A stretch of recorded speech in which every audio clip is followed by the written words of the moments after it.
Bismillahirrahmanirrahim. Alhamdulillahi rabbil alamin.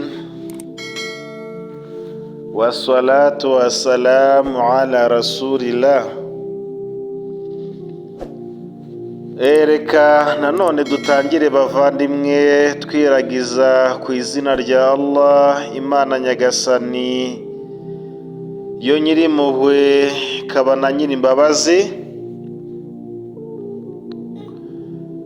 Ibisingizo byuzuye byose ni iby'Imana Nyagasani, umwami w'ikirenga, Allah we muremyi kaba n'umurezi w'ibiremwa byose.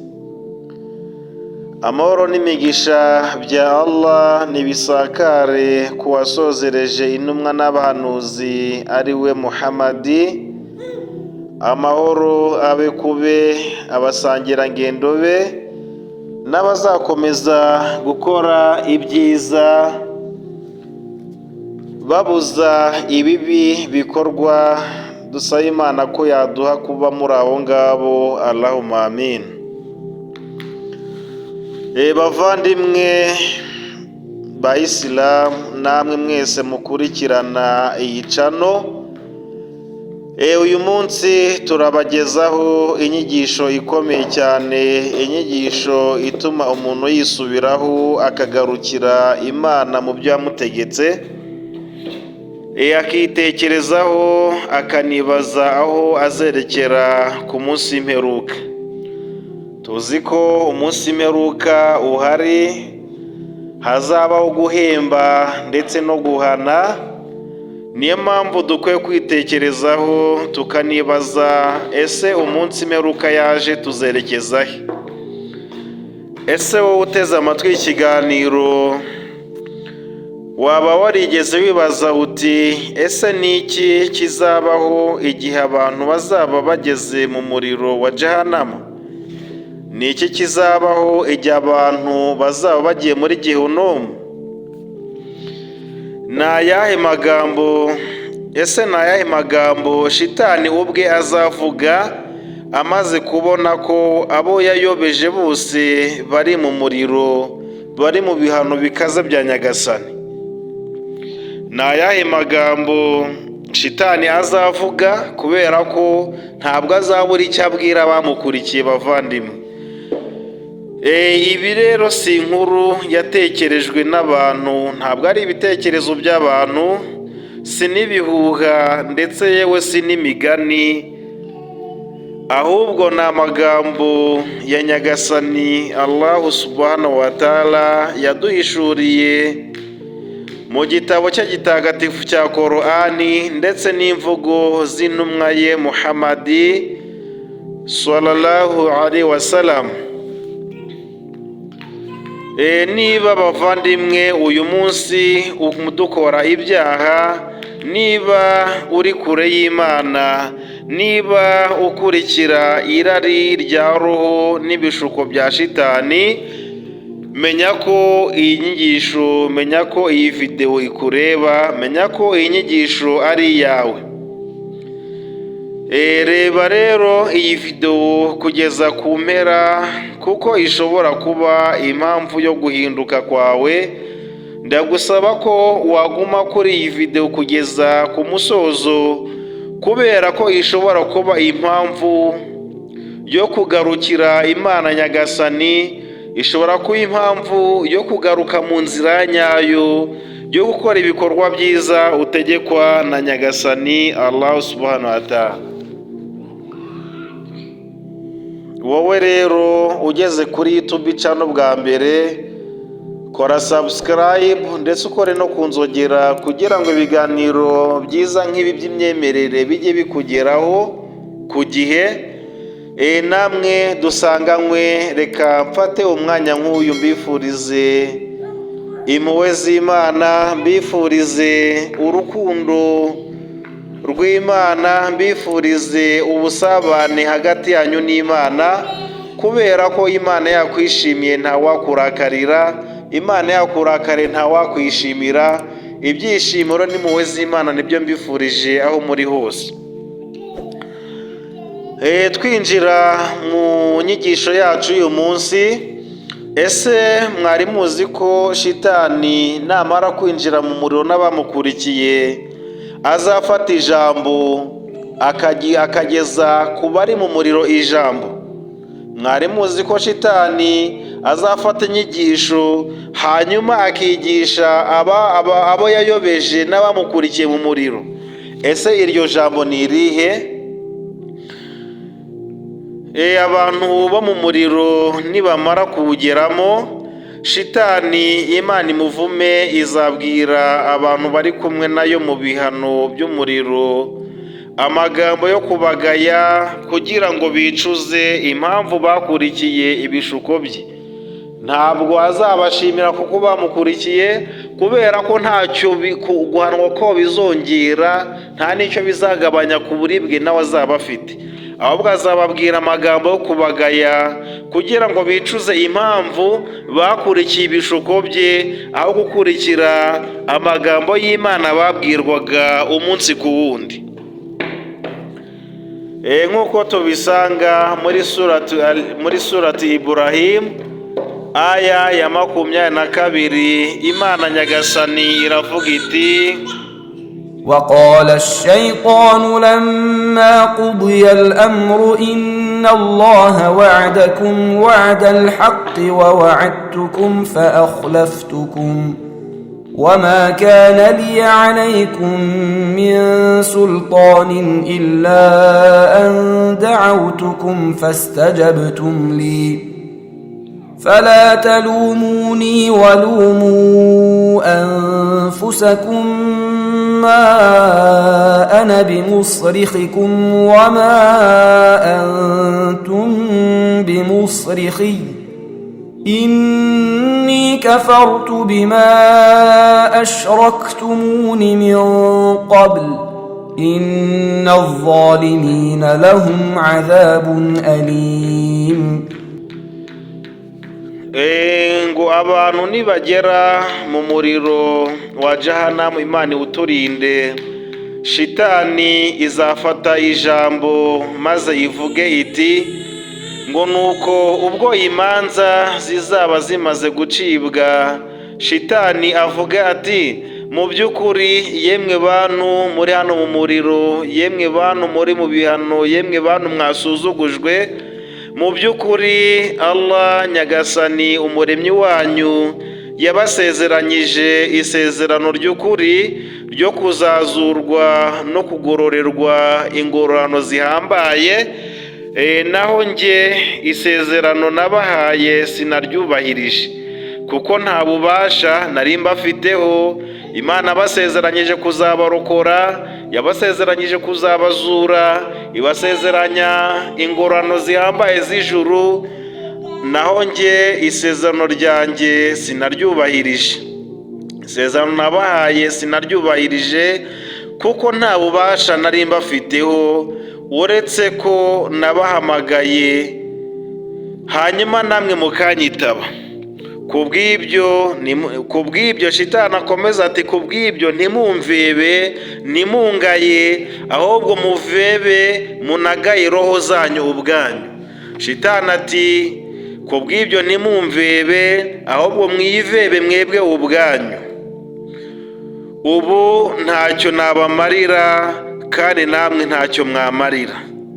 Mu by'ukuri nge mpakanye ibikorwa byanyu mwakoze ubwo mwarekaga, ati mu by'ukuri mpakanye ibikorwa mwakoze ubwo mwahakanaga, ubwo mwangaga kugaragira Allah mukambangikanya nawe. Ati mu by'ukuri mpakanye ibikorwa mwakoze ubwo mwamfatanyaga na Nyagasani wanyu mukanga kugaragira, mukanga kumvira Nyagasani wanyu, hanyuma mukambangikanya nawe. Shitani ati mu by'ukuri inkozi z'ibibi zirahanishwa ibihano bibabaza, inkozi z'ibibi zirahanishwa ibihano bisuzuguritse by'umuriro. Nyuma y'uko bazaba bamaze kwinjira mu muriro rero, imibereho y'abantu bo mu muriro izaba iteye gute? Bavandimwe, muteze amatwi ikiganiro, abantu bazajya mu muriro bazabaho mu ngorane zihambaye n'akaga gakomeye karenze kwihangana kwabo. Abantu bo mu muriro bazahura n'akaga gakomeye karenze kwihangana, karenze ubushobozi bwo kwihangana kwabo. Bizageza ubwo abari mu muriro bazifuza urupfu narwo ariko ntibazarubona, nk'uko tubisanga muri surati Zukhruf aya 74, 73, surati Zukhruf aya 13 na aya 14. Imana iravuga iti: innal mujrimina fi adhabi jahannama khalidun innal mujrimina fi adhabi jahannama khalidun. Imana iti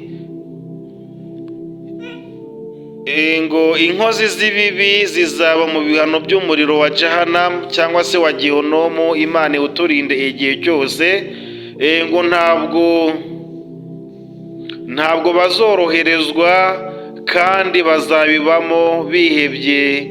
Ntabwo twabahuguje. Imana iti ntabwo twabahuguje, ahubwo nibo bihuguje. Bavandimwe, inkozi z'ibibi zizaba mu bihano by'umuriro wa Gihonomu igihe cyose, bazayamo ubuziraherezo. Imana iti ntabwo bazoroherezwa, ntibazahabwa agahenge n'akanya gato. Ati kandi bazabibamo bihebye, bazabamo ibyo bihano bafite agahinda. Ntabwo twabahuguje, ahubwo nibo bihuguje ubwabo. Nta wundi bahemukiye uretse ko bahemukiye roho zabo. Bavandimwe, Allah agakomeza avuga ati,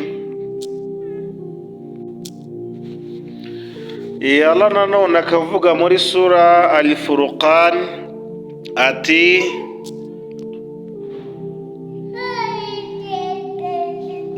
إذا ألقوا منها مكانا ضيقا مقرنين دعوا هنالك ثبورا. nanone Imana Nyagasani iragira iti ngo nibajugunywa mu muriro bazaba ahantu hafunganye, icyo gihe bazahamagara urupfu. Nibajugunywa mu muriro bazaba mu buzima bufunganye, ngo icyo gihe bazahamagara urupfu. Babwirwe bati ntimuhamagare urupfu rumwe, ahubwo nimuhamagare impfu nyinshi. Bazahamagara urupfu bifuza gupfa, bazumva ubuzima barimo ari ubuzima bushaririye. Hanyuma bifuza urupfu bahamagara urupfu ko rwaza.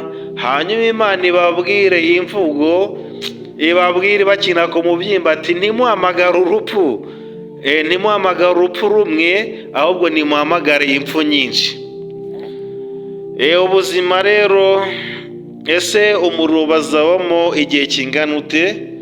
Ko tubonye ko bazinjizwa mu muriro n'ibihano bisuzuguritse bya Nyagasani, ibyo bihano bazabamo igihe kingana iki? Abahakanye Imana n'intumwa zayo ndetse n'ababangikanya Imana bazaba mu bihano by'umuriro ubuziraherezo, bazaba mu buzima bw'umuriro, bazaba mu bihano by'umuriro ubuziraherezo, ntibazanawuvamo na rimwe. Habe n'isegonda na rimwe bazigera boroherezwa ngo basohoke mu muriro, nk'uko Imana ibitubwira mu magambo yayo matagatifu aboneka muri surati Al-Araf aya ya 36. والذين كذبوا بآياتنا واستكبروا عنها أولئك أصحاب النار هم فيها خالدون. Imana iravuga iti babandi bahinyuje ibimenyetso byacu bakabyigomekaho, abo ni abantu bo mu muriro bazabamo ubuziraherezo. Ahangaha Imana iragaragaza ko nta gahenge bazahabwa bavandimwe, ahubwo bazabamo ubuziraherezo. Ntibazasohokamo, ntibazahabwa ibyo kurya, ntibazahabwa ibyo kunywa, uretse ko bazajya basaba amazi yo kunywa, bahabwe amazi yatuye, amazi ari kubira abavandimwe. Imana igakomeza itubwira iti muri Korani surati Bakara aya y'161, Imana iravuga iti innal ladhina kafaru wa matu wa hum kuffarun ulaika alayhim la'natullahi wal malaikati wan nasi ajma'in. Imana iti nanone Imana iravuga iti babandi bahakanye bakarinda bapfa ari abahakanyi, abo bafite imivumo y'Imana n'iy'abamarayika n'iy'abantu bose, kandi bazayibamo ubuziraherezo, batoroherezwa ibihano, nta no kurebwa ijisho ry'impuhwe na gato. Bazaba mu buzima bukakaye bw'umuriro, ntibazoroherezwa, ahubwo bazaba bari mu mivumo y'Imana n'abamarayika n'abemeramana bose, kandi ntabwo ijisho ry'Imana ry'impuhwe rizigera ribareba na gato. Imana ikongera ikavuga iti bazifuza gusohoka mu muriro ariko ntibazawuvamo, kandi bazabona ibihano bazabana nabyo ubuziraherezo. Bazahabwa ibihano bazabana nabyo ubuziraherezo. Ese wari uzi ko hari abemeramana bamwe bazajya mu muriro? Hari abemeramana bamwe bazajyanwa mu muriro kubera ibyaha bakoze, kubera ko bazaba barakoze ibyaha ndengakamere bagapfa batabyicujije, bazajya mu muriro. Ese ni gute bizaba bimeze? Abantu bapfuye ari abemeramana ariko bafite ibyaha baticujije bitarimo kubangikanya Imana shiriki, bazahabwa ibihano mu muriro kugeza igihe Imana izashaka. Bazinjizwa mu muriro, hanyuma bajye guhanirwa ibyaha bakoze kugeza igihe Imana izashaka. Nyuma yo guhanwa bazawuvanwamo kubera ijambo ryo kwemera Imana ari ryo la ilaha illallah, nta yindi Mana ikwiye gusengwa by'ukuri uretse Imana imwe rukumbi. Bapfuye nta kindi babangikanyije Imana, ariko bapfa bafite ibindi byaha. Abangaba rero bazarokorwa n'iri jambo la ilaha illallah, nk'uko intumwa y'Imana Muhammadi Allah amuhe amahoro n'imigisha yavuze ati, abantu bapfanye ibyaha ariko bafite tawhid, gusenga Imana imwe rukumbi, abo bazahanwa mu muriro kugeza ubwo bazagerwaho n'impuhwe z'Imana Nyagasani, hanyuma bavanwe mu muriro, hanyuma bajugunywe ku miryango y'ijuru. Nibamara kujugunywa ku miryango y'ijuru, bazabasukaho amazi, maze bagarure imibiri mishya nk'uko ibyatsi bimera ahantu haretse amazi, ngo nuko maze binjizwe mu ijuru rya Nyagasani Allah subhanahu wa ta'ala. Iyi mvugo yakiriwe na Ahmed ndetse na Tirimizi. Abantu mu muriro rero bazifuza urupfu ariko ntabwo bazarubona. Abantu mu muriro nibamara kubona ingorane n'ibihano bihambaye barimo, bazifuza urupfu ariko ntabwo bazabona. Ahubwo icyo gihe Imana izategeka ko urupfu rubagwa, ibyarwo birangire, ari naryo herezo ry'urupfu. Imana izategeka ko urupfu rubagwa, hanyuma ibyarwo birangire, ari naryo herezo ry'urupfu bavandimwe. Nyuma yaho abantu bo mu muriro bazawubamo iteka ryose, n'abo mu ijuru baribemo iteka ryose nta kongera gupfa.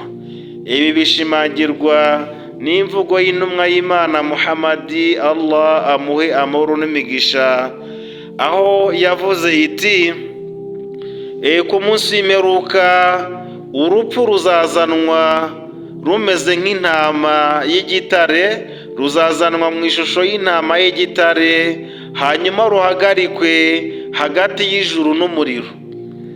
Nirumara guhagarikwa hagati y'ijuru n'umuriro, abo mu ijuru nibarubona bazababara, bafatwe n'agahinda ko bazapfa, hanyuma ubuzima barimo bushimishije, ubuzima barimo bw'umunezero, ubuzima barimo bw'ibyishimo, batekereze ko bizarangira bagapfa.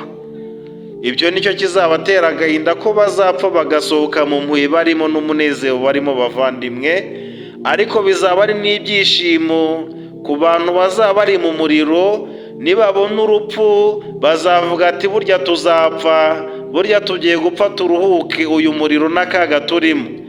Hanyuma nibamara kwishima ko bazapfa abo mu muriro, Imana izategeka ko urupfu rubagwa, hanyuma rwa rupfu rwicwe. Hanyuma Imana ibwira abo mu ijuru ngo ijuru ryanjye mugiye kuribamo ubuziraherezo, hanyuma ibwira umuriro ngo umuriro namwe mugiye kubamo ubuziraherezo. Imana iwuturinde. Mu gusoza rero, ku bw'ibyo rero bavandimwe bayisilamu, namwe muteze amatwi iki kiganiro, ntidukwiriye kongera kumvira no guterwa ubwoba n'ibinyoma abahakanyi bavuga ku munsi w'imperuka. Bamwe bavuga ko imperuka itazabaho, abandi bagahakana izuka, abandi bagahakana ko ibyo dukora tutazabibazwa, ariko ukuri nuko tuzabibazwa bavandimwe. Ntidukomeze gushukwa n'abayobye kubw'amarangamutima yabo. Yewe ya Allah, Mana Nyagasani, turagusaba uzaduhe ijuru, unadushoboze gukora ibikorwa byiza biritwegereza, kandi Mana Nyagasani uturinde ibihano by'umuriro n'ibikorwa n'imvugo mbi biwutwegereza. Reka rero bavandimwe dusoreze hano iki kiganiro. Wowe tugeranye kuri uyu munota, niba wumva inyigisho ari kikumariye, rwose kora subscribe, ukore like, share na comment, kugira ngo ikiganiro nk'iki kigere kuri benshi, wenda nabo barokoka kuko wabigizemo uruhare. Siga ubutumwa ro muri comment. Ikiganiro nk'iki nakagaruka. Wabila tawfiq. Assalamu alaikum wa rahmatullahi wa barakatuhu.